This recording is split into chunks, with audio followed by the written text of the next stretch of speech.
قرآن مجید میں اللہ کریم نے فرمایا شہر رمضان الذی انزل فیہ القرآن، فرمایا رمضان کا وہ مہینہ ہے جس میں ہم نے قرآن مجید کو نازل فرمایا ہے۔ رمضان المبارک اللہ تبارک و تعالیٰ کے پسندیدہ ایام میں سے وہ خوبصورت ایام کا مجموعہ ہے جس میں اللہ اپنے بندوں پر زیادہ مہربانی فرماتا ہے۔ ہمارے ہاں بہت ساری چیزوں کو سن کے اور بہت سارے معاملات کو دیکھ کے ہم سمجھتے ہیں کہ یہ روٹین کی بات ہے، ہر سال روزے آتے ہیں، ہر سال رکھنے ہوتے ہیں۔ چونکہ یہ بڑا عظمت اور قدر والا مہینہ ہے، لیکن چونکہ خود چل کے آتا ہے تو جو چیز خود چل کے آتی ہے اس کی کئی دفعہ قدر کمزور ہو جاتی ہے، لہذا ہم روٹین کے فضائل سنتے ہیں، روٹین میں اسے لیتے ہیں۔ میرے عزیز، ہماری محافل جب ہوتی ہیں نا، محافل تو ان میں نقیب محفل ہوتا ہے، اسٹیج سیکرٹری بھی لوگ اس کو کہتے ہیں، اور بھی کئی ناموں سے پکارتے ہیں۔ وہ آنے والے شخصیت کا تعارف کراتا ہے، کہتا ہے کہ فلاں صاحب آنے والے ہیں، پھر یہ بھی کہتا ہے کہ وہ بڑے اچھے ہیں، بڑے خوبصورت بولتے ہیں، اب میں فلاں قاری صاحب کو دعوت دینے لگا ہوں۔ قاری صاحب جو ہیں وہ بڑی اچھی تلاوت کرتے ہیں، بڑی اچھی ان کی آواز ہے اور بڑا اچھا ان کا لہجہ ہے، وہ تعارف کرا رہا ہوتا ہے۔ پھر نعت خواں کے حوالے سے بھی اس طرح کے وہ تعریفی کلمات ادا کرتا ہے، لیکن لوگ بعض اوقات سمجھتے ہیں کہ ان بیچاروں کی ڈیوٹی ہے، انہوں نے یہ کام کرنا ہی ہے، ان کی ذمہ داری ہے۔ اور اسی طرح ہوتا بھی ایسے ہی ہے۔ ہماری محافل کے جو اکثر نقیب حضرات ہوتے ہیں ان کے جملے رٹے رٹائے ہوتے ہیں، وہ انہوں نے سب کو کہنے ہی ہوتے ہیں، وہ کہے جاتے ہیں۔ لیکن اگر کسی محفل کے اندر نقیب محفل کوئی بہت بڑا عالم ہو، بہت بڑا محدث ہو، شیخ الحدیث ہو، یا کسی خانقاہ کا کوئی صاحب تقوی صالح مسند نشین ہو، اگر وہ کھڑا ہو کے کہے کہ جناب آج میں آپ کو تعارف کرانے لگا ہوں ایک بہت بڑے علامہ، ایک بہت بڑے صوفی آ رہے ہیں، پھر ہم سمجھ جائیں گے کہ جس کی ہمارے حضرت تعریف کر رہے ہیں وہ کوئی بڑا ہی اچھا آدمی۔ پھر ہم سمجھیں گے نہیں، یہ روٹین کی گفتگو نہیں ہو رہی، یہ وہ رسم نہیں جو روز ادا ہوتی ہے، اس میں کچھ انفرادیت ہے، کچھ تخصیص ہے، کچھ اس کے اندر چیزیں زیادہ ہیں۔ وہ پھر انفرادی طور پر ہم تھوڑا سا اس کو زیادہ درجہ دیں گے۔ نہیں، حضرت جی کہہ رہے تھے آج میں نے قبلہ سے سنا ہے، آج فلاں شیخ اور صوفی نے فلاں کی تعریف کی ہے تو بات کچھ زیادہ ہوگی۔ میرے بھائیوں، مثال دی ہے آپ کو سمجھانے کے لیے کہ رمضان المبارک وہ عزت اور عظمت والا مہینہ ہے جس کا تعارف کسی عام آدمی نے نہیں، رب کریم کے قرآن نے بیان فرمایا ہے اور میرے مصطفیٰ کریم کی زبان اطہر نے بیان فرمایا ہے۔ لیکن آنے سے پہلے بخاری مسلم میں حدیث ہے، حضرت سلمان فارسی رضی اللہ تعالیٰ عنہ کہتے ہیں رمضان شروع ہونے سے پہلے نبی پاک نے ہمیں مسجد میں بلایا اور خطبہ ارشاد فرمایا باقاعدہ، اور ارشاد فرمایا لوگوں تم پر ایک مہینہ آنے والا ہے جس میں اللہ اپنے بندوں پر خاص قسم کی رحمتوں کا نزول فرماتا ہے۔ خود رسول پاک نے ہمیں کس قدر زیادہ اس مہینے کا اکرام کرنا ہے اور کس قدر زیادہ اس کو اہمیت دینی ہے اور کس قدر زیادہ ہمارے لیے وہ باعث عظمت ہے کہ جس مہینے کے فضائل خود رسول پاک علیہ السلام نے بیان فرمائے، اور نبی پاک صلی اللہ علیہ وسلم نے فرمایا کہ اس مہینے میں تم نفل پڑھو گے تو اللہ فرض کے برابر ثواب عطا فرمائے، اور فرض کا ثواب اللہ 70 گنا عطا فرمائے۔ کتنا؟ بولیے۔ اچھا ہوتا پتہ کیا ہے؟ ہمارے ہاں لوگوں کو پتہ چل جائے نا فلاں کاروبار آج کل زیادہ صحیح چل رہا ہے تو سارے لوگ وہی کاروبار شروع کر لیتے۔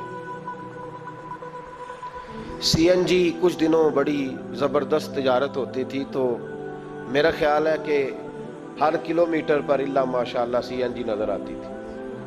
اب لوگوں نے سمجھ لیا ہے کہ شاید کھانا کھانے کا لوگوں کا مزاج زیادہ ہے، تو ہم جس چوک میں کھڑے ہوتے ہیں، جس جگہ جاتے ہیں، وہاں لوگ سب سے پہلے بتاتے ہیں کہ یہاں فلاں ہوٹل بڑا معروف ہے، اس پہ آپ کو کھانا کھلائیں گے۔ تو اب ہر آدمی نے ہوٹل کھول لیا، بلکہ اللہ تعالیٰ معاف کرے، ہمارے ہاں تو تعلیم بڑی اچھی تجارت ہے۔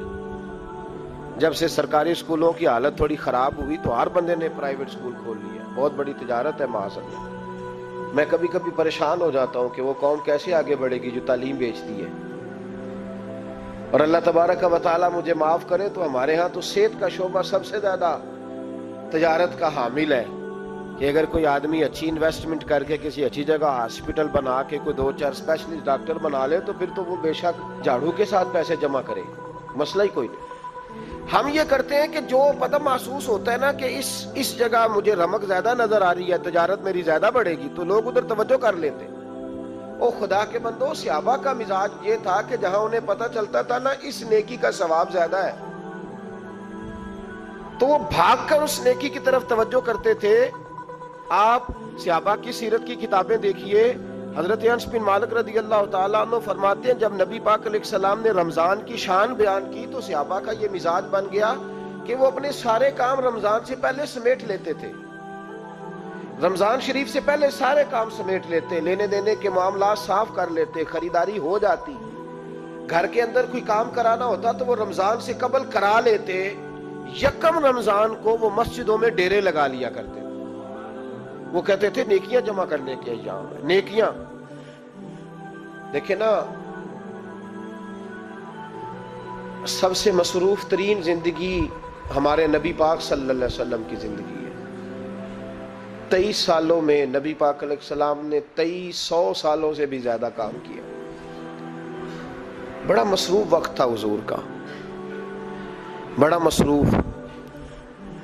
ہمارے ہاں نا میں ایک جگہ پہ حاضر تھا تو ایک بزرگ تقریر فرما رہے تھے. وہ کہہ رہے تھے اب خانقاہوں میں جو اللہ اللہ ہو رہی ہے وہ چھوڑ کے باہر نکلو, اب میدان میں نکلنے کا دور ہے. تقریر ختم ہوئی تو میں نے کہا حضرت ناراض نہ ہوئیے گا, ویسے کون سی خانقاہ میں اللہ اللہ ہو رہی ہے جہاں سے آپ باہر نکالنا, تو دور ہی گزر گیا اللہ اللہ کرنے کا. اب تو لنگر شنگر چل رہا ہے خانقاہوں میں, یا باتیں شاتیں ہو رہی ہیں. کیلو کال کی دنیا ہے, مستی اور حال کی تو کب سے چلی گئی. کم باذن اللہ جو کہتے تھے وہ رخصت ہو گئے. خانقاہوں میں مجاور رہ گئے یا گور کن. اب تو کہاں, اب کس کو آپ کہہ رہے ہیں کہ اللہ اللہ چھوڑ کے باہر آؤ؟ کون اللہ اللہ کر رہا ہے؟ اللہ ماشاءاللہ ہے, حال ہی کوئی نہیں. اسلام فقط اللہ اللہ کا مذہب نہیں. نبی پاک صلی اللہ علیہ وسلم نے کہا لا رہبانیت فی الاسلام, میرے اسلام میں رہبانیت کا کوئی حصہ نہیں. ایک آدمی جا کے صرف مسجد میں بیٹھ جائے, حقوق سارے چھوڑ دے, بال بچوں کو بھول جائے, اسلام اس کی حوصلہ افزائی نہیں کرتا, حوصلہ شکنی کرتا ہے. وہ والی صوفی کا درس حضور نے نہیں دیا کہ مسجد میں بیٹھو اور بس مسجد میں بیٹھو, خانقاہ میں بیٹھو, بلکہ نبی پاک صلی اللہ علیہ وسلم ہمیں بدر میں بھی نظر آتے ہیں. حضور خود جنگ کا لباس پہن کر ہمیں احد میں دکھائی دیتے ہیں. نبی پاک صلی اللہ تعالی وسلم ہمیں خندق کے موقع پر ہاتھ میں کدال پکڑ کر نبی پاک علیہ السلام ہمیں کھدائی کرتے ہوئے نظر آتے ہیں. مسجد نبی تعمیر ہو رہی ہے تو حضور ہمیں خود اینٹیں اٹھاتے ہوئے دکھائی دیتے ہیں. سارے کام حضور نے کیے ہیں. لیکن میرے بھائی یہ یاد رکھو, اگر بدر میں جانا میرے نبی کی سنت ہے تو غار حرا میں چپ کر کے بیٹھ کے اللہ اللہ کرنا یہ بھی میرے نبی کی سنت ہے صلی اللہ تعالی علیہ وسلم. اگر احد میں, خندق میں, حنین میں, میدان میں رہنا حضور کا طریقہ ہے تو غار ثور میں 3 دن اللہ اللہ کرنا بھی نبی پاک کا ہی طریقہ ہے. اگر سارا دن تبلیغ کرنا حضور کا طریقہ مبارکہ ہے تو ساری رات مصلی پہ کھڑے رہنا. اور صحیح مسلم میں حضرت عائشہ فرماتی ہے کہ قدموں پہ ورم آ جانا یہ بھی تو میرے نبی کا طریقہ ہے نا. تو میرے بھائی اس کو کون اپنائے گا؟ مصروف ترین زندگی نبی پاک کی, اس کے باوجود اللہ کے رسول ہر سال 10 دن کا اعتکاف کرتے تھے. ہر سال. ایک سال جہاد پہ گئے تھے, اعتکاف نہیں ہو سکا. اگلے سال میرے نبی پاک نے 20 دنوں کا اعتکاف فرمایا. پچھلے 10 دن کا. میں نے ایک بزرگ کی تعریف کی, ایک اپنے بڑے پیارے میرے محبت والے دوست ہیں, ان کے سامنے میں نے کہا یار یہ بندہ بڑا 4 سال اعتکاف کرتا ہے. تو انہوں نے ترجمہ کر دیا میری بات کا, تھوڑی سی تشریح کر دی. کہنے لگے ماشاءاللہ فارغ ہو گئے, اب بچوں کی شادی ہو گئی, اب فارغ ہیں. تو میں نے کہا کہ آپ یہ کہنا چاہتے ہیں کہ جو فارغ ہوتا ہے وہ اعتکاف کرتا ہے؟ آپ یہ کہنا چاہ رہے ہیں؟ چونکہ میرا پیار تھا تو میں نے کہا ان سے کہ جو کوہ طور پہاڑ آپ نے سر پہ رکھا ہوا ہے آپ بھی ذرا اتار کے پھینکیں, دیکھوں تو صحیح کہ آپ کون سا مار کا فتح کر رہے ہیں. کس طرح کا ہمارا رویہ ہے, کس طرح کی ہماری سوچ. اگر کوئی شخص خیر کا کام کر رہا ہے تو بجائے اس کی حوصلے کہتے ہیں اب فارغ ہے، بچوں کی شادی ہو گئی، بچے کام کاج کرتے ہیں اس لیے بیٹھتے ہیں. تو میں نے کہا آپ نے جو پہاڑ اٹھایا وہ بھی ذرا دکھائیں. روٹی آپ بچوں کو دیتے ہیں کہ اللہ دیتا ہے؟ ان کی پرورش کی ذمہ داری آپ کی ہے یا رب کریم کی ہے؟ تو 2 گھڑیاں محنت کرنے کا مطلب یہ ہے کہ تم نے پہاڑ اٹھایا ہوا ہے سر پہ. تو اس طرح کے فلسفہ ہم بیان کرتے ہیں.